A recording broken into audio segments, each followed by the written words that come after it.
এই যে বক্তবলী খামারের জাল টান দেওয়া হয়েছে 5 ভাগের 1 ভাগ লইয়া। এই যে আমরা মাছের সাইজগুলো দেখেন, এই যে মাছ লাফাইতেছে, এই যে দেখেন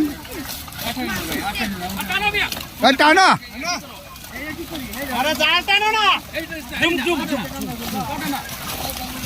এই ভিডিওটা কর। এই যে দেখুন কাতলা মাছের লাভ, জাল উড়াই মাছ ইয়া কর।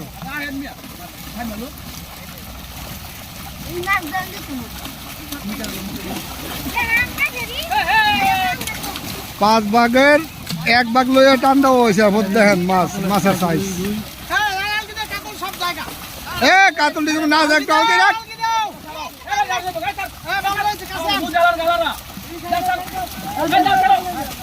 সার জাগা লাফাক, এদিকে আর আমরা ধরে রাখবো না।